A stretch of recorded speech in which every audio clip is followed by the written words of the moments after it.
Al ser de Colombia, quizás sienta este video mucho más profundo. Y es que este país se encuentra repleto de historias que hielan la sangre. En esta ocasión, contaré 3 de esos casos que seguro, al igual que a mí, te acompañarán por mucho tiempo.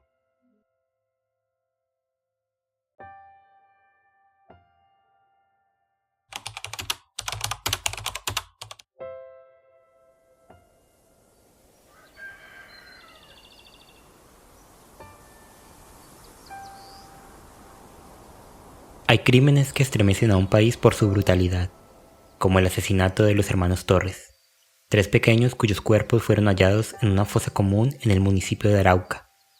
Sus nombres y sus rostros se grabaron en la memoria de Colombia.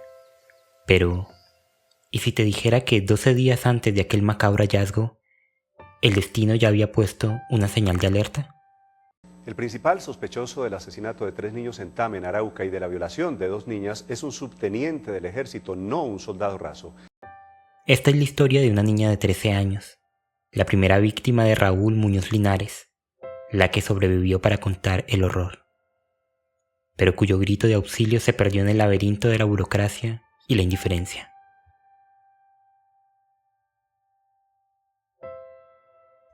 Era un sábado cualquiera de octubre del 2010, en Caño Camamé, una vereda apartada en el municipio de Tame, Arauca.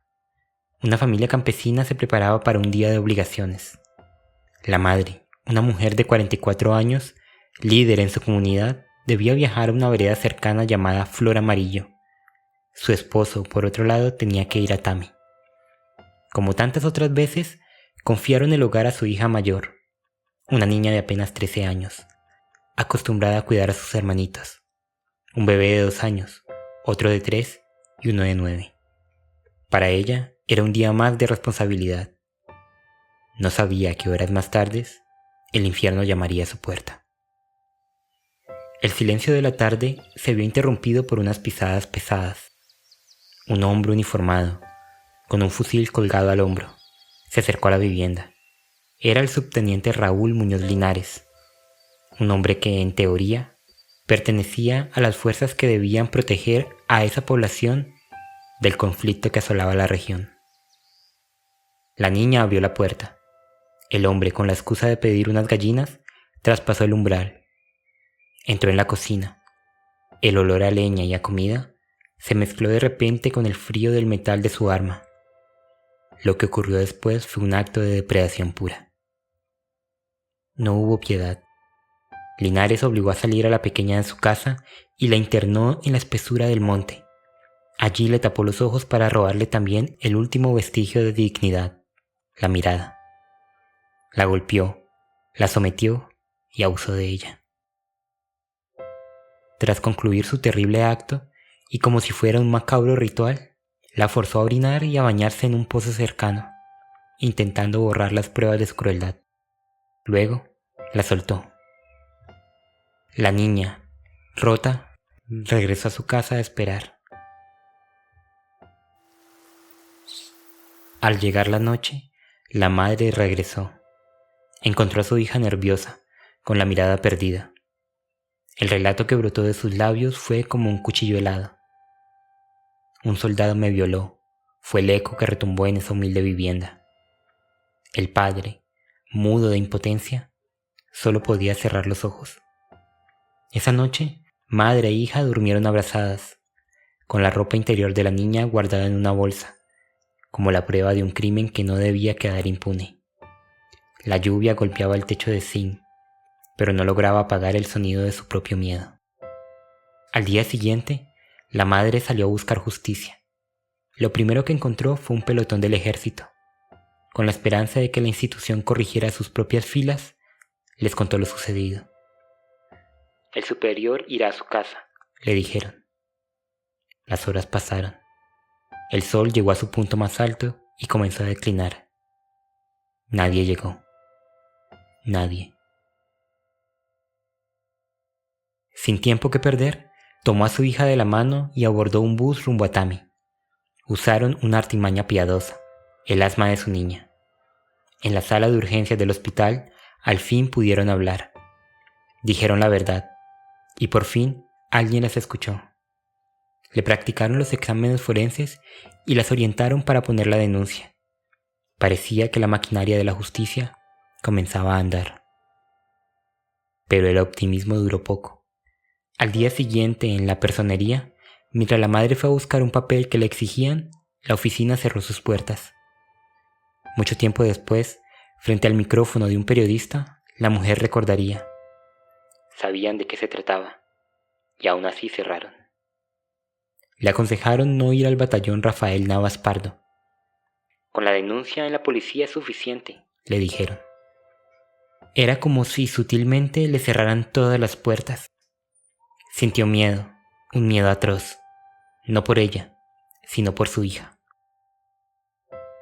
El violador, un hombre con uniforme y fusil, seguía libre.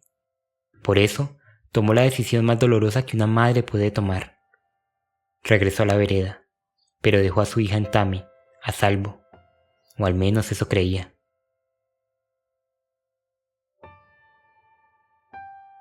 Doce días después, el mundo de esa familia y de todo un país se vino abajo.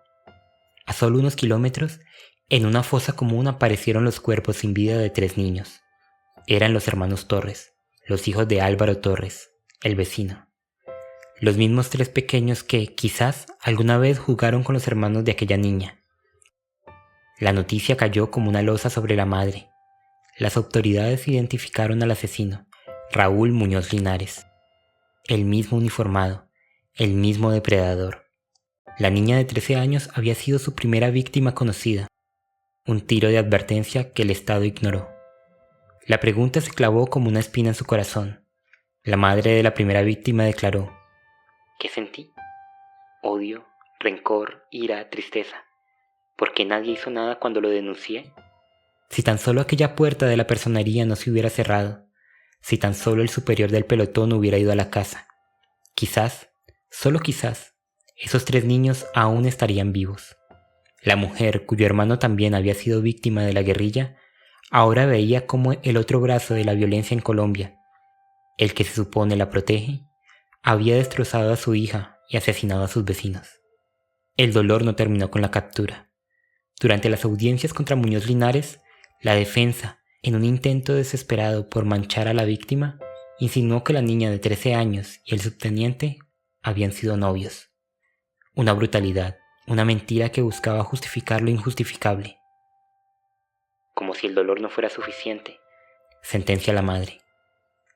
Su hija, la pequeña que había sido valiente para denunciar, tuvo que soportar, además del trauma de la violación, la humillación pública de que dudaran de su palabra. Muñoz Linares fue condenado a 60 años de prisión por el asesinato de los 3 niños y la violación de 2 de ellos y de la primera víctima. Se hizo justicia, pero la herida sigue abierta. Para la familia, el daño fue irreparable. La niña fue enviada a un hogar de protección. La madre, meses después, se fue a vivir a la misma ciudad para estar cerca de ella, intentando recomponer los pedazos de un hogar que estalló por los aires. En la vereda quedó el padre y los otros niños. El silencio se apoderó de la casa que una vez fue un hogar. Hoy, esta mujer que sigue siendo una líder, lanza una súplica final, no como una víctima, sino como una ciudadana que cree que algo debe cambiar. Por favor, a los altos mandos del ejército, revisen muy bien quién ingresa a sus filas. Esto no puede volver a pasar. Porque la historia de esta niña no es solo la historia de una violación y un asesino múltiple. Es la historia de un sistema que falló, de una alerta que se encendió y se apagó a la indiferencia, y de cómo el horror se pudo haber evitado si alguien, en algún momento, hubiera decidido escuchar.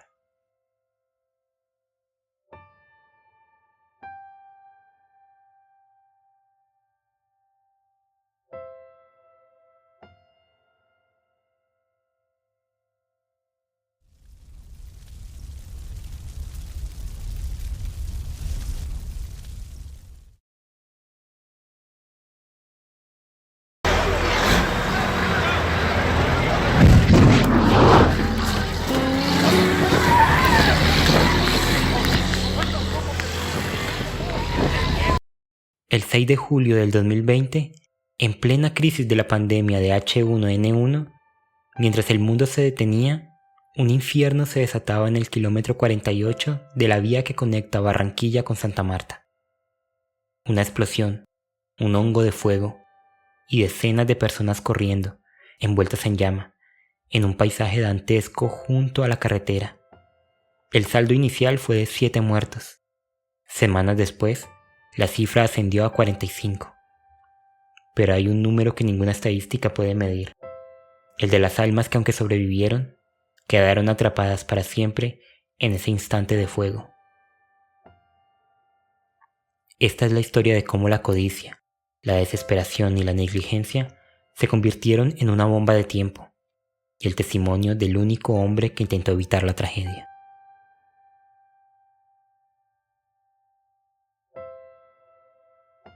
Manuel Cataño, un hombre de 44 años, conductor de la empresa Transportes La Caribeña desde hace año y medio, emprendía ese lunes un viaje que había hecho cientos de veces. Su misión: llevar 5.900 galones de gasolina desde Barranquilla hacia Santa Marta, una mole de acero cargada con el combustible que mueva el país, pero también con el potencial de convertirse en un proyectil de destrucción masiva. En su mente solo estaba la carretera y la rutina. No sabía que minutos después su nombre quedaría ligado a una de las tragedias más absurdas y dolorosas de la costa caribe. Todo ocurrió en un instante. Un animal, quizás un caimán, como se dijo después, se cruzó en su camino. Manuel intentó esquivarlo. El pesado camión, cargado hasta los topes, perdió el control. El coloso de acero se inclinó y volcó aparatosamente, quedando a un costado de la vía. El mundo se detuvo. El silencio, roto solo por el silbido del vapor y el olor penetrante de la gasolina que empezaba a emanar del tanque herido. Manuel, aturdido pero consciente, logró salir. Estaba golpeado, pero vivo. Su experiencia como conductor le gritaba solo una cosa: peligro. Un carro cisterna volcado es una bomba de tiempo. Inmediatamente alertó a las autoridades. Minutos después la policía llegó al lugar. Manuel, con el instinto de supervivencia intacto, les advirtió del peligro inminente.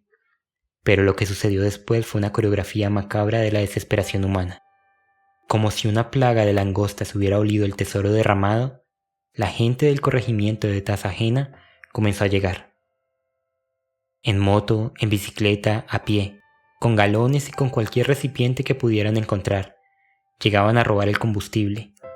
El hedor a gasolina se mezclaba con el griterío de la multitud, en una escena que un policía describiría después como una turba incontrolable. Manuel Cataño lo vio con sus propios ojos. Vio cómo la autoridad era sobrepasada, cómo la gente, en su afán por llevarse un poco de gasolina, no medía el riesgo. Vio a un policía a punto de pelear con un saqueador. Pero lo que heló la sangre de Manuel fue ver a un hombre acercarse al camión con un pico. El hombre, cegado por la codicia, comenzó a golpear la válvula del tanque para tratar de sacar más combustible. Cada golpe de metal contra metal era como el tic-tac de un reloj de la muerte.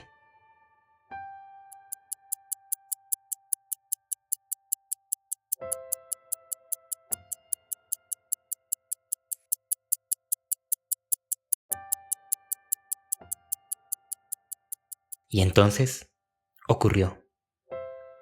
No fue una explosión, según los expertos, sino una deflagración súbita, una chispa, probablemente provocada por el robo de una de las baterías del camión, hizo contacto con los vapores de la gasolina que saturaban el ambiente. Un corto, una pequeña llama que en una milésima de segundo se convirtió en un infierno. Manuel, que por precaución ya se había alejado, sintió el calor en la nuca antes de escuchar el rugido. Al girar, vio el fin del mundo. Una bola de fuego se elevaba hacia el cielo. Vio cuerpos ardiendo, corriendo en todas las direcciones como antorchas humanas. Vio cómo el dolor y el pánico sustituían la codicia. El camión, ahora una estructura retorcida y en llamas, iluminaba la escena con una luz anaranjada y macabra. Los bomberos tardaron cerca de 1 hora en controlar el fuego. 1 hora en la que el destino de decenas de personas se decidió entre las llamas. La primera cifra fue de 7 muertos, pero la muerte no terminó ese día. En los hospitales de Santa Marta, Barranquilla, Valledupar y Bogotá comenzó una lucha silenciosa. Personas con quemaduras en el 70, 80 y 90% de sus cuerpos luchaban por vivir. Una de ellas, un adolescente de 14 años llamado Carlos Barceló Moreno, permaneció semanas en una UCI pediátrica de Valledupar. Su cuerpo, joven y lleno de vida, no pudo soportar las infecciones, las fallas renales y el dolor. Su muerte, semanas después, elevó la cifra de víctimas fatales a 45. 45 vidas truncadas por una chispa y una decisión colectiva. Pero la tragedia no termina allí. La verdadera historia de terror comenzó después, en la soledad de las habitaciones y en el silencio de la noche. Cristian Maldonado tenía 21 años en aquel entonces. Ese día llegó con su hermano Jonier, de 19, entre los últimos al camión. Eran 2 jóvenes más buscando un poco de gasolina. Cuando la chispa saltó, Cristian sobrevivió. Su hermano Jonier, no. Cristian sufrió quemaduras en cuello, cabeza, brazos y espalda. Después de un mes en un hospital de Bogotá, regresó a Tasajena. Al ver a su familia vestida de negro, entendió la verdad. Jonier había muerto. Entonces también quise morirme, confesó. Sus días son una batalla constante contra el estrés postraumático. No duerme, las pesadillas lo atormentan. Ve una y otra vez la explosión, ve a la gente arder, ve a su hermano. Me lleno de rabia al pensar lo que pasó. No encuentro fuerzas para seguir con la vida, dice con una voz quebrada por el dolor. Llegó a asomarse a una ventana, listo para lanzarse. Solo la llamada de su madre lo detuvo. Herbie Correa, de 22 años, antes de la tragedia manejaba un taxi y tenía un futuro por delante. Hoy, su vida ha cambiado por completo. Las quemaduras en sus brazos y piernas le impiden soportar el calor. El simple hecho de subirse a un auto y sentir el sol en su piel es un suplicio. Sus marcas son un estigma, una prueba visible de que él estuvo ahí. Y luego está David Garizábalo, de 26 años. Los médicos no creían que sobreviviera. Hoy, con un brazo inútil y la mente llena de pesadillas, solo repite: quisiera ser el mismo de antes. Y mientras los sobrevivientes luchaban por reconstruirse, Manuel Cataño, el conductor, cargaba con su propia cruz. La cruz de haber sido el único que vio venir la tragedia y no poder hacer nada para evitarla. Él desmintió los rumores, no iba con exceso de velocidad, no se quedó dormido, cumplió con su deber: alertar a la policía, alertar del peligro, y aún así vio cómo la indiferencia y la codicia de unos pocos desataron el infierno. De las más de 80 personas heridas, muchas aún luchan contra las secuelas físicas y psicológicas. La tragedia de Tasajena es un recordatorio brutal de cómo la necesidad puede nublar la razón y de cómo la falta de previsión y educación puede convertir un accidente en una masacre evitable.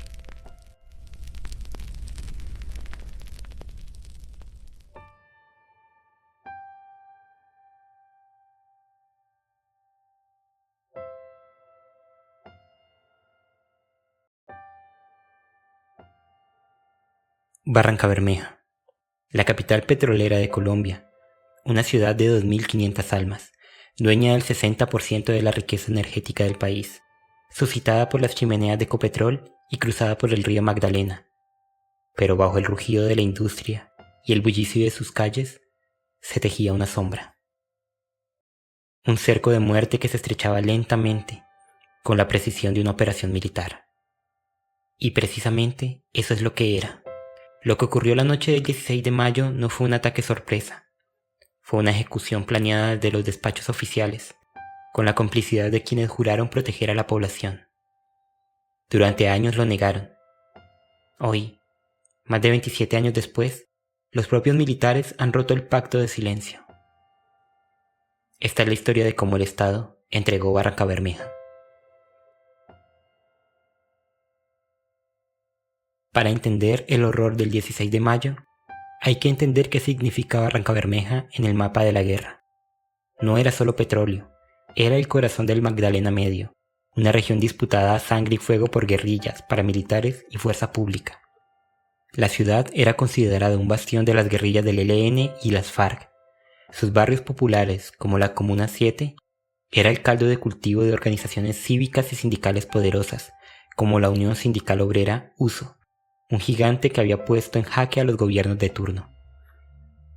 Desde principios de los 90, los grupos paramilitares, con la bendición de sectores políticos y económicos, iniciaron una campaña de cerco. Fueron avanzando desde el norte y el sur, sembrando el terror en pueblos vecinos como Sabana de Torres o Puerto Berrío. El mensaje era claro. Barrancabermeja era un objetivo militar. Había que limpiarla. Y para ello contaban con los ojos y los oídos del Estado.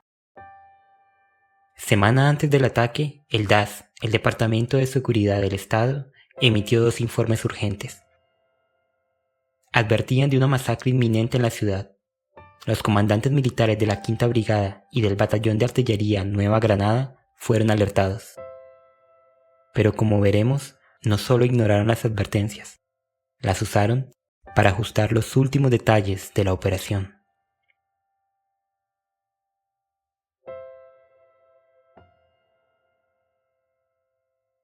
Sábado 16 de mayo de 1998, 9 de la noche. En los barrios de El Campín, Divino Niño, María Eugenia y Villa Arelis, la gente celebraba un bazar comunitario, una fiesta para recaudar fondos. Pero en las afueras, un comando de las autodefensas de Santander y sur de Cesar, al mando de alias Camilo Morantes, se preparaban para irrumpir. Lo que ocurrió después es una coreografía del horror que duró aproximadamente 40 minutos. 40 minutos en los que 50 hombres fuertemente armados, vestidos de civil y algunos con pasamontañas, bajaron de 3 camiones y sembraron el pánico. Iban con listas negras, gritaban: «¡A tierra, guerrilleros hijos de puta!». Golpeaban con fusiles, disparaban al que intentaba huir. A Juan de Jesús Valdivieso lo sacaron de un bar. A Pedro Julio Rondón lo degollaron frente a todos cuando intentaba escapar. A Diego Fernando Ochoa lo arrancaron de los brazos de su hermana gemela, Alejandra, a quien también se llevaron por negarse a soltarlo. En total, 25 personas fueron subidas a la fuerza a los camiones. 7 fueron asesinadas allí mismo, en las calles de sus barrios. Entre ellos, Germán León Quintero, a quien remataron de 3 tiros en la cabeza mientras yacía herido en el suelo. Pero, ¿dónde estaba el ejército? ¿Dónde estaba la base del Batallón Nueva Granada, situada a escasos metros de donde ocurría la masacre? Los testigos aseguran que se escuchaban los disparos y los gritos. Incluso, los paramilitares formaron un retén y dispararon hacia una colina donde hay una base militar. Y sin embargo, nada. Silencio.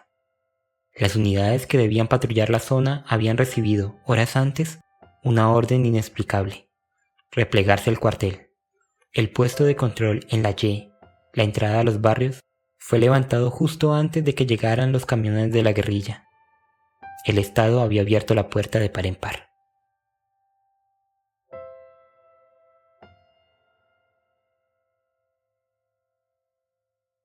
Durante años, los familiares de los 25 desaparecidos y los 7 asesinados clamaron justicia. Sus denuncias, apoyadas por organizaciones como el Credos, fueron sistemáticamente ignoradas o desestimadas. Los militares negaban cualquier vínculo. Fue un ataque de grupos ilegales, repetían. Pero el 16 de mayo no fue un hecho aislado. Era parte de una estrategia. Como denunció Amnistía Internacional, la guerra sucia se estaba tercerizando a los paramilitares para darle impunidad al Estado. Los paramilitares, en versiones libres años después, como alias Panadero, ya habían confesado la coordinación, pero la prueba definitiva llegó donde más duele, ante la Jurisdicción Especial para la Paz. A finales del 2024 y principios del 2025, varios oficiales retirados del ejército rompieron su juramento de silencio. El mayor Oswaldo Prada Escobar, quien fuera jefe de inteligencia del Batallón Nueva Granada, confesó ante los magistrados: «Sabíamos con antelación que los paramilitares iban a entrar. 2 días antes de la masacre nos reunimos con ellos. Hablamos del ingreso de hombres encapuchados y del levantamiento de personas. Parada reveló que esa noche la fuerza pública se retiró deliberadamente con el pretexto de una reunión militar inexistente. Incluso, después de los hechos, intentaron fabricar órdenes de operaciones falsas para simular que habían reaccionado. Órdenes de papel, las llamó. Nunca se firmaron. Pero el testimonio más desgarrador fue el del capitán Álvaro Enrique Daza Camargo. Él estaba a cargo de una base militar en Barrancabermeja esa noche, y confesó, entre lágrimas, que recibió la orden expresa de no hacer nada. Me advirtieron que los paramilitares entrarían en total libertad a la Comuna 7 y que debía permanecer inmóvil en mi puesto. Luego, visiblemente afectado, pidió perdón a las víctimas por haber obedecido y por haber guardado silencio durante más de 2 décadas. A estas confesiones se suma la del capitán Jorge Eduardo González, ex subjefe de seguridad de Ecopetrol. Su testimonio destapó la olla podrida. González admitió haber sido el enlace entre la inteligencia militar, la cúpula de la petrolera y los paramilitares. Reveló que directivos de Ecopetrol se reunieron con paramilitares y que incluso se usó un helicóptero de la empresa para labores logísticas de los grupos ilegales. Ninguno esperábamos que fueran 25 los secuestrados y 7 los muertos, dijo González, intentando justificar lo injustificable. El objetivo, según su relato, era consolidar el control paramilitar de la zona y acabar con el sindicalismo del abuso. Han pasado 28 años. De los 25 desaparecidos, solo se han encontrado los restos de 10.